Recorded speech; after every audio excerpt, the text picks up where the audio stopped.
The cell phone, modern man's pride and joy. Oh. I'm just kidding. This is an iPhone 5 from like 1940.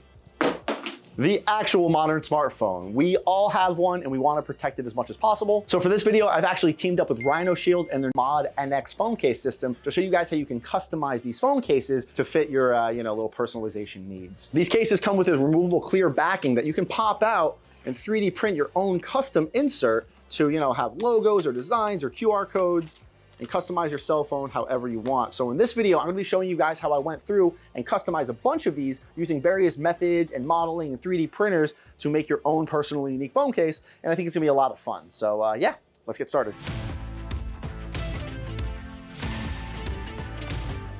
Okay, so a few things we need to do first. First off, we need the 3D model. Now, this is what the 3D model looks like. And on the inside of it, this was a test print. You can actually still put the little MagSafe attachments and clips and all of that fun stuff. Also, real quick, this case is really cool. On top of being able to customize the back, it's nice and durable with impact protection. It's all one material and it's fully recyclable and it's BPA free, so it's, planet friendly. You can also pop out all the buttons on the side. So if you want to get a little bit, drop a gray button on a gray floor. Anyway, you can pop out the buttons and swap them out for different colors to really customize this thing. So you're not just limited to the back plate, you can do a little bit more. I don't know if they have the 3D model online specifically for this, but I'm gonna make sure and upload this to either Maker World or Thingiverse so you guys can go and grab the 3D model and customize it. And I'll probably also just upload the 6 custom designs that I'm gonna make. The reason I'm doing 6 is because they sent me 6 phone cases, so we're gonna make 6 designs. And unfortunately, I do need to keep this video IP friendly and safe. You can get as crazy with this as you want, but the 6 designs I'm gonna be making are gonna be a little bit more on the tamer side, but it'll give you an idea of how to go and find logos, find designs, and you can make whatever you want. Also, isn't this thing adorable? This is legit an iPhone 5. I got it in Japan, and it is, the size difference is just, look how far we've come. This still works too. So anyway, here is the little phone backing plate, and you do need a little bit of precision with this. The initial one I had printed is on a Prusa Core 1, and it fits very nicely. Just the ironing didn't come out the best, but you'd have to play with some of those settings anyway, depending on your filament, your printer, your environment, the detail, all of that fun stuff. And I am gonna show you 1 or 2 different ways, whether you're using a multicolor printer like a Bamboo Lab or a tool head changer that is made to do multicolor, or there are ways around it with a single color printer and pausing at the right time. You're not gonna get the diversity of a big multicolor print, but you still can also do layers. You can do your baseline and then pause it and then do a little bit of a raised logo and a little bit more. So there are some ways around it, but obviously this is really going to thrive on multicolor printers. Okay, we're basically gonna be focusing on 2 different methods here. We're gonna be taking pre-existing STL files or 3D models and just colliding them with the phone case to stack them and layer them and make them look however we want, and or just typing in our own text and stuff onto the model, which is easily done in things like Orca or Bamboo Studio. You just go up here, hit text, and then you can pretty much make and customize whatever you want. There's a big library of options you can have here. And honestly, the text method is pretty self-explanatory. It just embosses it on the top surface of the 3D model they're using, and you can go back in and edit it and change it and rotate it. And I don't think I really need to explain this one too much. You can have as much fun with this as you want. Write your name, you can change the thickness and the depth, and then you can go in and color it, and or you'll see how we're going to change the color or the height with the color by pausing the print a little bit later. The one we're really gonna have fun with is actually just colliding in 3D models. And where are you gonna get the 3D models to combine everything? Well, first off, Maker World or Thingiverse or Cults 3D or Thangs or whatever you want to source your 3D files, just search for something. I mean, a Biohazard logo, this is pretty simple. I went and grabbed that. I also grabbed some signs for some fruit logos. I'm gonna do something with an Apple logo because I don't know if I can do the actual Apple logo. So we're gonna do this. Also, there are websites that are QR code generators. This is called 3D Code Generator. I searched QR code generator STL. Simple, you can put in whatever website you want. You can change a little bit of the base. There's more complicated ones that can give you cooler designs, but this is just gonna give you a simple QR code you can go and scan. I just have it go into my website, very simple. You can rickroll people if you want, that would be funny. And last but not least, there are STL generators from PNG images. Now I dropped in a image of my logo and it's not the best. You can see that there's all this weird geometry geometry with it, but there's a way to clean this up just by cutting it and chopping it up. So I went and exported this too, and we're not gonna use this logo. I used a different one. I'm gonna use the Iron Idiots logo. I just, for the life of me, don't know where I saved it to my computer, but I already have the STL. But there are a couple versions of these. You can play around with it, the accuracy and all that, but this is really all I need. If it's legible from the front, we can cut it up and use it. So first off, let's just keep it simple. We're gonna use the phone case, we're gonna rotate it, and what I'm doing is I'm playing with the depth and dimension of the phone case. So I centered the phone case, and then I'm gonna come over here, I'm gonna center the QR code, and then I'm gonna scale the QR code to fit properly. Now you can see it's sitting up below the case. So I'm actually gonna go and grab the phone case, and I'm gonna drop it below the build plate. So now there's nothing touching. The whole entire case is below the build plate, and I'm just gonna raise it up a little bit until you can see the white line. It pops through, and that's the back of the case right there. And now I know that the QR code is on top of it, and then I think it's control. Is it control? Is it control shift? It's control. So if you hold control and click the items, you'll select both of them, or you can go over here on the side and then you hit merge. Now that QR code is locked into the back of the phone case, and this is all one piece now. And then depending on how thick you want the QR code, like this is a little beefy, that might get a little annoying. You can kind of go back, undo that, drop the phone case back through, and we'll do right there. And then I can go and just scale down, non-uniform scale. I can come here and actually shrink the QR code down. Obviously I need to leave some dimension for it. I actually just erased everything on it. So we're gonna go back and fix that. Be careful with how much you shrink it, but you still are going to need to leave a little bit of depth to it. And I like that. Okay, reset the case, drop that back down. There's probably an easier way to do this, but you know what? If it's dumb, but it works, it ain't dumb. Now for painting and changing the color of this, that's really easy too. You come up here to the painting feature, and then, all right, I want the black phone case, but you know what? I want the QR code. Maybe I want the QR code to be black. So we can change this. This is the fill option edge detection, and I can just crank this up and change it to that, and then maybe to that. And there we go. That's a legible QR code. Actually, right here on the screen, let me just scan this and make sure it still works. Boom. Takes me right to my website.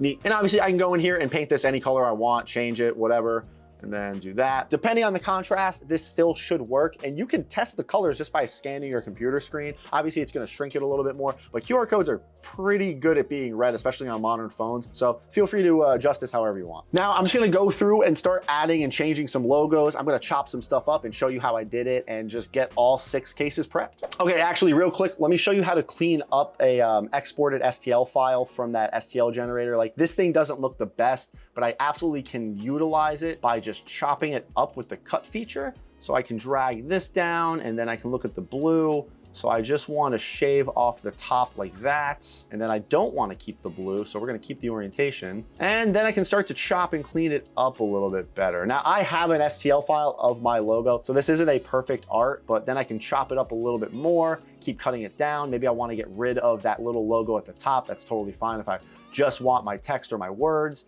So we can do this and cut it down a little bit more. So that's starting to look better. And then I want to cut off the top little 3D printing head that I have. Right.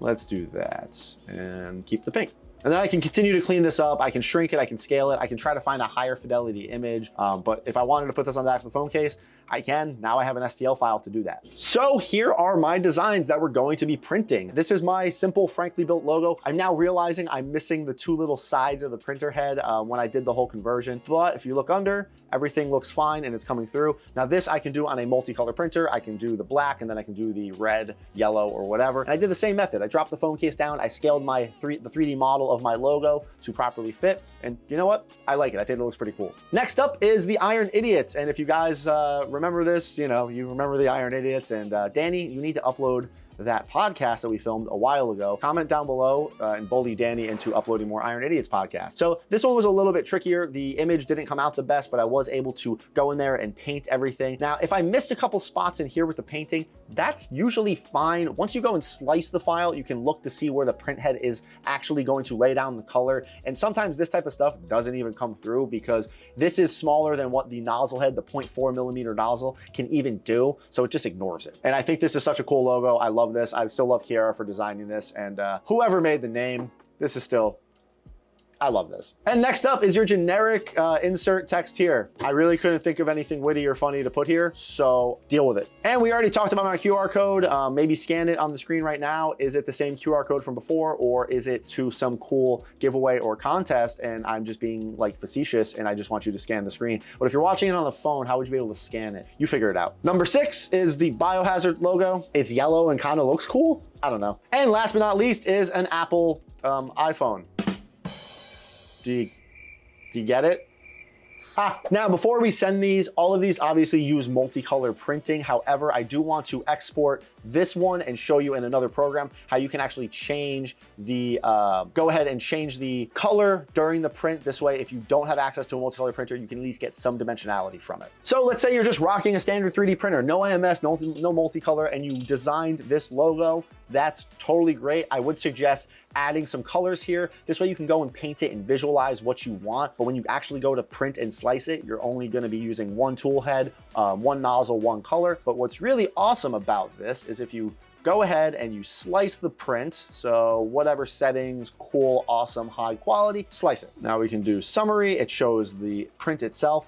If you come over here to the slider bar and move this slider bar down, to, let's say, when you would want the color to start.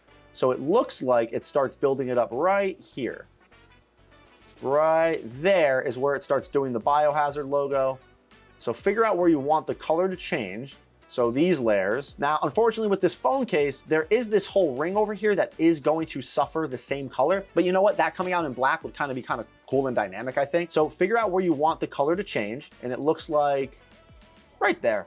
Right click it and add pause. That's it. So now when I send this G code, automatically when I send this to the printer, it's going to print all the way up to that spot and then it's gonna automatically pause for me. I don't have to sit there, watch it, babysit it. It will be paused, unload the filament, and then load in your new black color or whatever color you want and then hit resume. And you can do this multiple times through the print. If I wanted the edge right here maybe to be one color or whatever you're printing, this doesn't just apply to this phone case. It'll automatically pause the color or print and then you can just swap the color out. I hope this part makes sense to you. You can also use that trick to use more than 4 or 5 colors with your AMS or multicolor print system. If I was printing this phone case and aside from this little lip rim, or maybe again, I don't care. Once this phone case down here is printed, well, I don't need the black anymore, right? The black's done. So why don't I add a pause, swap the black out for another color, and then I can have a 5th or 6th color in the whole sequence that maybe prints on top of the letters. So using the pause feature and swapping out the colors in your AMS, just because you only have 4 slots, doesn't mean you can't add more colors. It's just going to ask when this color starts. If say there was a green here, when this color actually starts needing to print, what AMS slot are we using?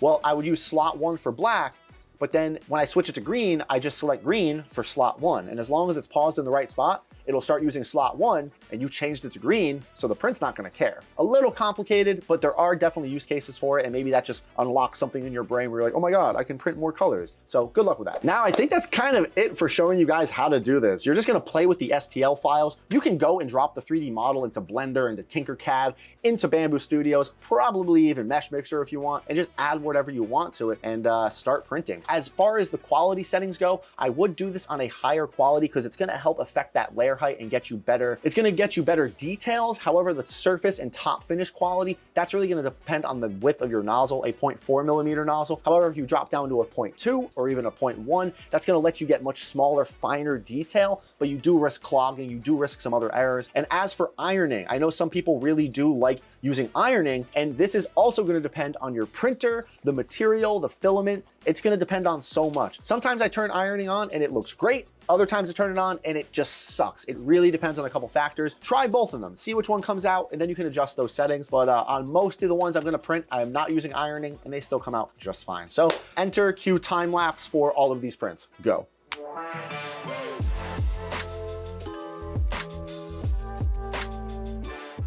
All right, they're not that tall of 3D prints, so there isn't much in terms of time lapse to actually go with. They're very quick, 20 layers, but here are the finished prints, and I kind of like them. Obviously, these two are my favorite. I really love how the Iron Idiots logo came out. Like, I genuinely might just have this in my phone. Like, I'm proud of my logo, but this this is just cool. These two were just fun and generic. I didn't have the right colors loaded on my printer. I was out of red at the time, so I just did, you know, you get it. And the QR code came out great. This is just a great way to advertise, or if, you know, you just want to have a QR code on something on the back of your phone. If lost, please return to blah, blah, blah. This is a good way to do it. Now, one thing I do want to show and highlight, I had to put tape over this because before I found I couldn't use existing IP. We're gonna call this generic flame guy.